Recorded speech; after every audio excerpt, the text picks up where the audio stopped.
याद आ गई, एक बार सेठ और सेठानी थे। ऐसे ही जैसे व्यास जी कथा कर रहे हैं, एक गांव में कथा हो रही थी, तो सेठानी जी सुनने आया करती थी। सेठ जी मना करते, कहते अरे सेठानी जी आप जाओगे कुछ खर्चा करोगे, अगर खर्चा करोगे तो मेरे बेटों के कम हो जाएगा धन।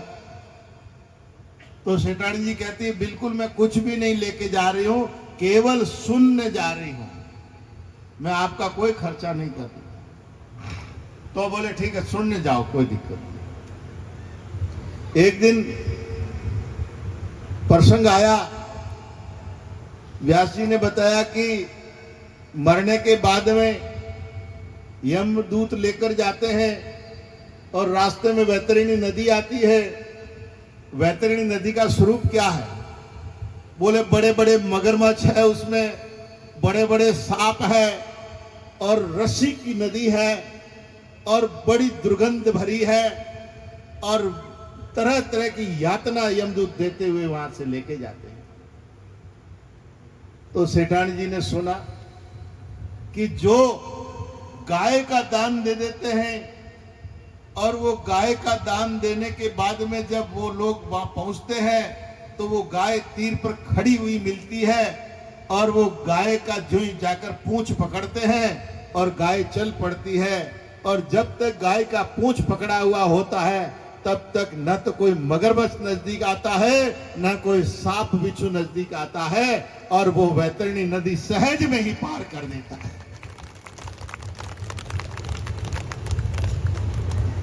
ये सुना और कथा समापन हो गई और सुनने वाले सब लोग लगभग चले गए, वो सेठानी जी वहीं बैठी रही। व्यास जी ने पूछा माता सब लोग तो चले गए, आप क्यों नहीं गए? बोले पंडित जी मेरे एक समस्या हो गई। बोले क्या समस्या है? बोले मेरे घर में धन माल की कोई कमी नहीं है, परंतु मेरे सेठ जी बड़े कंजूस हैं। मेरे सेठ जी कोई भी पुण्य नहीं करते, दान नहीं करते, वो जोड़ जोड़ के बेटों के लिए खूब हवेलियां बनाते, खूब जोड़ जोड़ के बैंक बैलेंस बनाते हैं, परंतु धर्म के नाम पे कानी कौड़ी भी खर्च नहीं करते। अब आपने ये बताया है कि मरकर रौरव नरक और वैतरणी नदी पार करनी है गाय की पूंछ पकड़ के, तो वो कैसे कर सकते हैं हम? क्या गुप्त दान देवे तो कोई ऐसी व्यवस्था है जिससे कि हमें आगे मिल जाए? व्यास जी महाराज ने बताया कि ये तो बहुत ही उससे अधिक व्यवस्था है। अगर कह के दान दिया जाए तो 4 गुना फल मिलता है और गुप्त दान दिया जाए तो 10 गुना फल मिलता है। तो बोले पंडित जी मैं गुप्त गाय दूंगी, आप स्वीकार कर लेना। मैं मेरे पति को मिट्टी की गाय का नाम लेकर दूंगी, आप ले लेना, मत समझना कि वो मिट्टी की है, उसमें मैं बहुत माल भरवाऊंगी। वह घर गई, सुनार के पास गई, कहा भाई एक बढ़िया सोने की गाय बना और उसमें ये हीरा ज्वारा मोती माणक ये सब भर दे। सेठानी जी ने सब भरवा भरू के 5 किलो गाय बनवाई की थी और तालाब पर गई, तगारी भर के मिट्टी लेके आई, गूंद गांद के उसके ऊपर पूरी थोप दी। बढ़िया लगे कि ये मिट्टी की गाय ही है। और पंडित जी को बोला कि सुबह मेरा निमंत्रण है, आप मेरे घर पधारना। अब वो गाय तैयार करके, पहले झूंपड़े ही होते थे, झूंपड़े के पीछे रख दी धूप में सूखने के लिए। सज्जनों, माताओं को भी एक विशेष मंत्र आता है कि जब पति को कोई बात मनवानी होती ना, उस दिन बहुत बढ़िया भोजन बनाएगी, बहुत बढ़िया मन प्रसन्न भोजन बनाएगी। और जो ही भोजन बना के, आसन लगा के, परोस के और जो ही ग्रास उठा के मुंह में लेने लगते हैं और अपना नट कसना शुरू कर देती है। यानी वो पूरा ग्रास जाता नहीं अंदर, उससे पहले ही अपनी बात जो है कहने लग जाती है। तो कई तो भाई ऐसे होते हैं उस भोजन का स्वाद ही भूल जाते हैं गुस्सा मारे, और कई लोग बिना गुस्से वाले भोजन कर भी लेते हैं। तो सज्जनों, सेठानी जी ने भी वैसा ही किया। जो ही सेठ जी भोजन शुरू किया और वो कहने लग गए कि सेठ जी अपर जब मौत आवेला जैसे वैतरणी नदी में पार करने पड़ेला। बोले मैंने बोला था तो कथा में जाए कोई न कोई फगड़ा लेके आएगी घर। बोले नहीं नहीं, मैं ज्यादा खर्चा नहीं करवाऊंगी आपका। तो बोले सेठ जी गाय को जरूरी नहीं है क्या असली गाय दो। अरे मैंने तो आपके फायदे की बात कर ली। बोले क्या, तालाब से मिट्टी लाई और एक मिट्टी की गाय बना के रख ली है मैंने। तो आप तो एक ही काम करना, कल सुबह पंडित जी आएंगे और वो संकल्प कराएंगे, उस टाइम में वो मिट्टी की गाय जो है आपको मैं बता दूंगी, वो दे देना। बोले मिट्टी की गाय तूने बना लिया? बोले हाँ। तो बोले तुम बहुत अच्छी मेरी घरवाली हो, बहुत अच्छी, मेरा भला सोचती हो।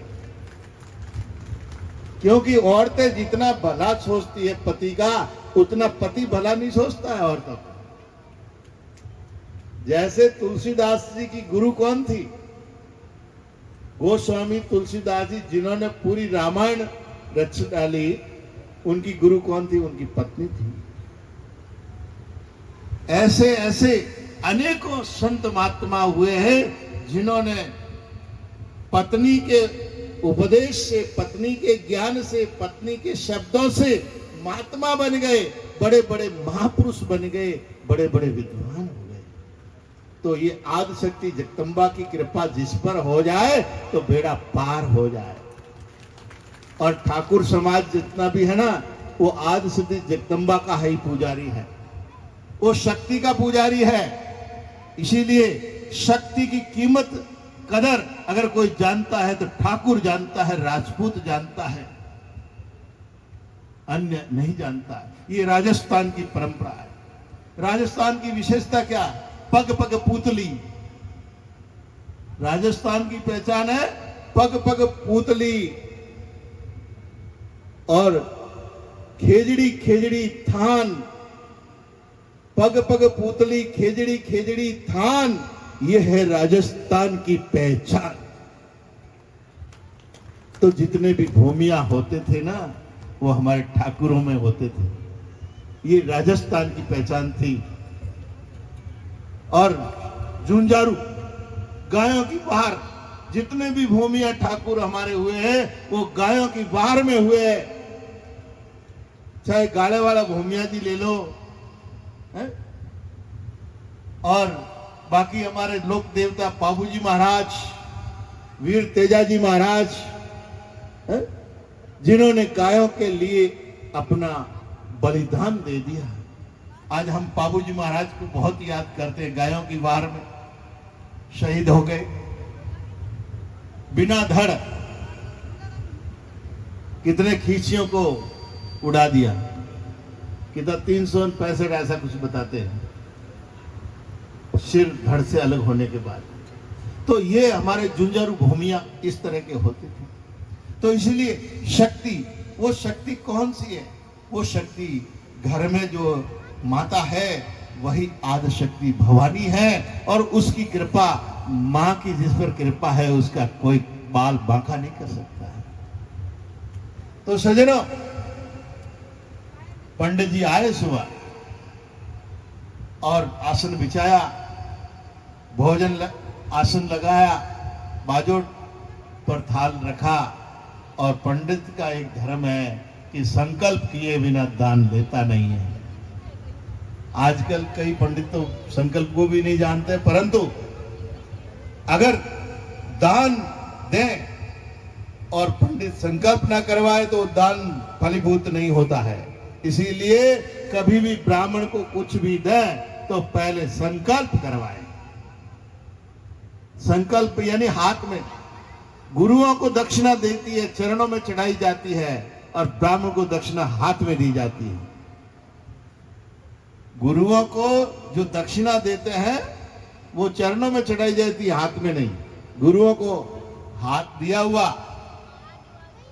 वो पुण्य अलग होता है, और ब्राह्मण का जो पुण्य है वो हाथ में दिया जाता है। जो हाथ में दिया हुआ होता है वो आपको वैतरणी नदी पार करवाता है,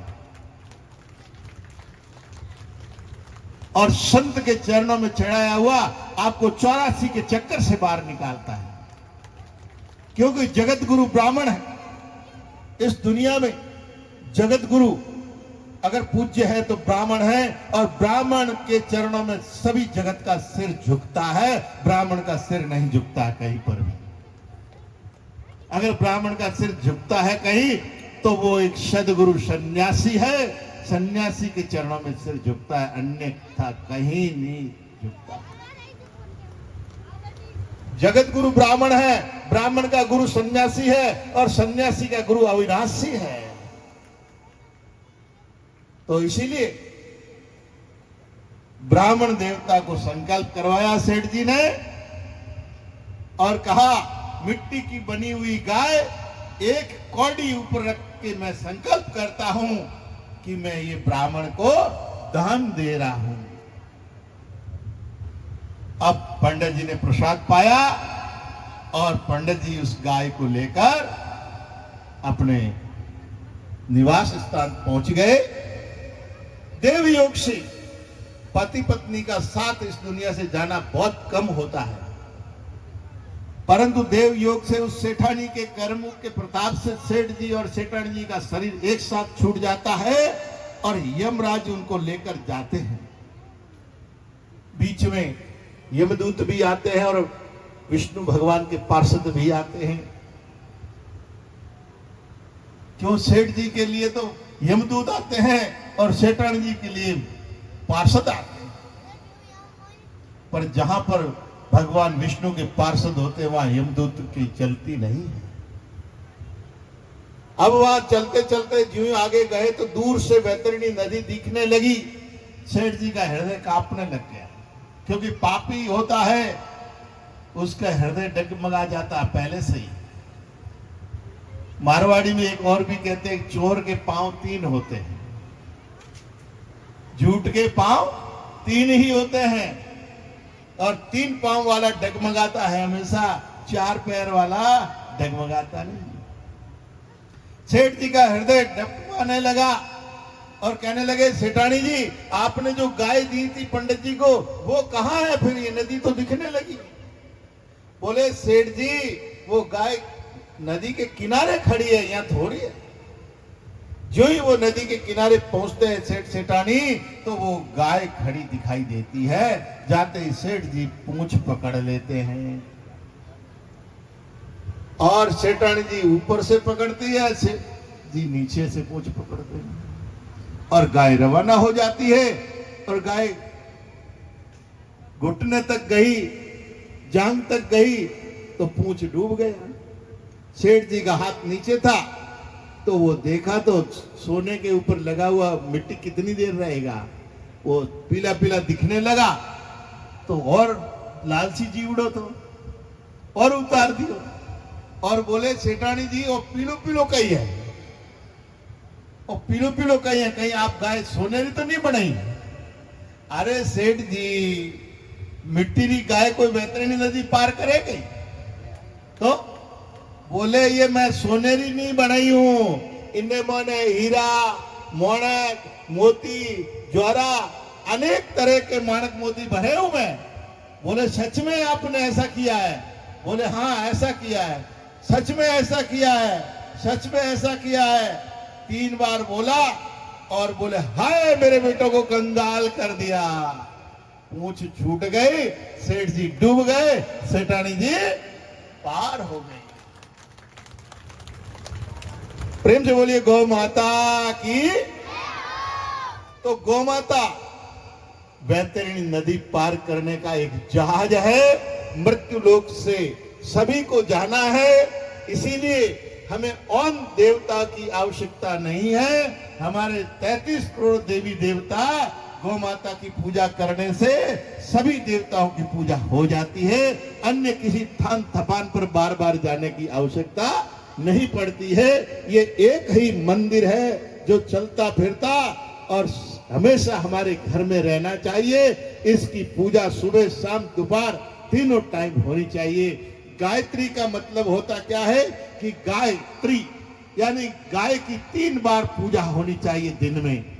और पूजा अगरबत्ती धूप से नहीं, उसके बाटे से, चारे से, पानी से और हाथ फैला के उसके ऊपर बड़े प्रसन्न करे तो गायत्री सिद्ध हो जाएगी। आप गायत्री मंत्र बोलते हो ना, ओम भूर्भुवः स्वः तत्सवितुर्वरेण्यं भर्गो देवस्यं धीमहि धियो यो न प्रचोदयात्।